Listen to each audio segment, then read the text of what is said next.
झांसी कानपुर मार्ग पर चिरगांव के पास पहाड़ी बुजुर्ग ये एरिया है।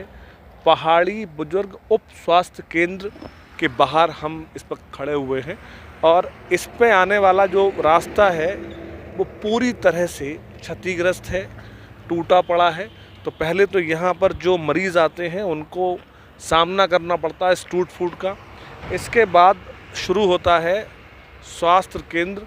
अब इस स्वास्थ्य केंद्र के अंदर समस्याएं कहाँ से शुरू होती हैं? देखिए, एक तो सीधे हाथ पर ये गाय कब से यहाँ बंधी है, गाय किसकी है, ये किसी के पास कोई जानकारी नहीं है।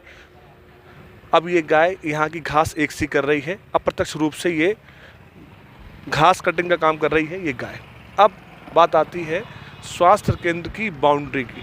तो स्वास्थ्य केंद्र की बाउंड्री टूटी पड़ी है और जानकारी ये मिल रही है कि यहाँ पर जो सरकारी उचित दर की दुकान है उसका ट्राला यहाँ लगता है आके, जिसकी वजह से यहीं पर पूरा माल उतरता है।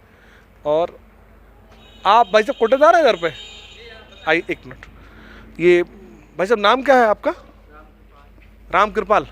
राम कृपाल जी, ये बाउंड्री कैसे टूट गई है? ये बाउंड्री ये क्या हुआ कि जो बंधी हुई थी, पिछली बार जानवर घुसे आए थे इसमें। तो जानवर ये लड़े, इससे पूरी बाउंड्री ये गिर गई थी जानवरों के लड़ने से। कहा कि पहले ये फाटक नहीं लगे थे प्रधान जी के समय, फिर उन्होंने ये फाटक लगवाए, बाद में ये बाउंड्री उसी से गिर गई थी।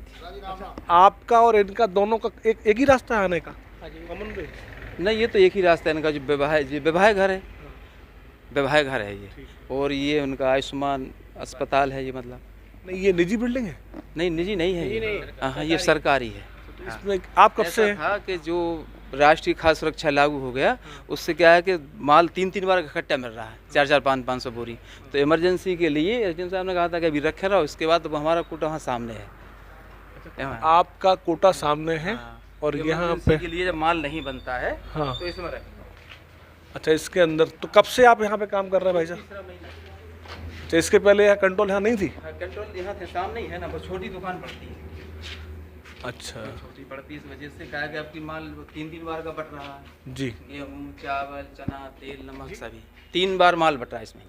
गेहूँ चावल आ रहा है और महीने वाला, और प्रधानमंत्री वाला 100 किलो चावल है, 5 किलो पर यूनिट से आता है निःशुल्क। तो ये कंट्रोल नहीं है आपको? ना, नहीं, कंट्रोल तो है लेकिन इमरजेंसी वाली है। क्योंकि इमरजेंसी में अब इतना माल तो कोई कहीं भर नहीं सकता। मतलब ये है ना, दुकान छोटी की वजह से, इस वजह से इमरजेंसी में यहाँ रख लेते हैं। अब जो माल जो बंद हो जाएगा फ्री वाला, तो अपना वहीं से फिर बढ़ना शुरू हो जाता है। तो इसके लिए किसने अधिकृत किया आपको यहाँ आने के लिए?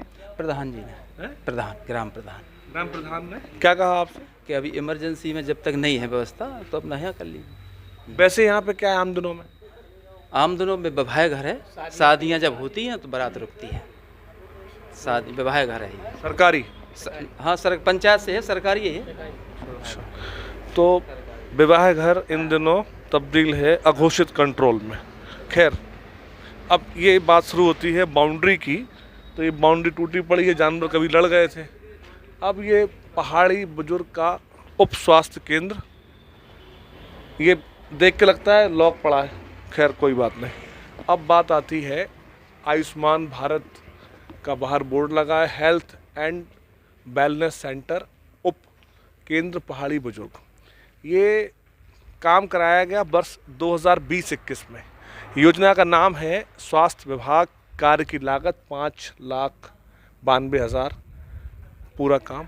अब इसके पास में जो वॉशरूम है वो लॉक पड़ा है, बंद पड़ा हुआ है। ये लगता नहीं कि कभी खुला भी होगा, एक आध बार भी। ये बंद ही पड़ा हुआ है। खैर, बंद पड़ा भाई साहब। दूसरे के नाम से बनवाया था, फर्जी कैसा? पहले वो जो प्रधान था पर वर्तमान में पहले पूर्व प्रधान, गलत स्थिति में ये दूसरे के नाम का इधर शौचालय बनवा दिया है। अच्छा। देखिए आप, मुकेश कुमार, अशोक कुमार इधर तो रहते नहीं है, सरकारी जमीन है ये। यहाँ कैसे बन सकता है किसी के नाम का शौचालय? बना दिया, और वो बना दिया, पैसा निकाल लिया, उसे पता ही नहीं है जिसके नाम है। तो ये लाभार्थी इसके मुकेश और अशोक हैं। अब मुकेश और अशोक अस्पताल में कैसे रहते होंगे ये किसी के पास कोई जानकारी नहीं। खैर, बंद पड़ा है। अब हम आते हैं, ये जो टंकी लगी है ऊपर, टंकी लगी है लेकिन टंकी में पानी की इनपुट कहीं से नहीं है। जो पानी जाने का रास्ता है इसका इनपुट इसकी है नहीं। तो इनपुट ना हो पाने की वजह से ये जब टंकी भरेगी नहीं तो फिर पानी अंदर मिलेगा कैसे। अब ये बात जो उनका वॉशरूम वो चालू है या नहीं, हम बात करेंगे यहाँ मैडम से। मैडम, नाम क्या है आपका? My name is Neelam Prajapati CH. Neelam madam, ये कैसी अवस्थाओं में आप लोग मरीज देख रहे हैं? क्योंकि अच्छा, आपकी ओपीडी क्या है? सर 15 से 16 और आरआई वाले दिन 30-35 मरीज भी हो जाते हैं। अच्छा, आपके पास दवाएं पर्याप्त हैं? जी सर। मैडम, यहाँ पे कैसे मरीज आते हैं ज़्यादा?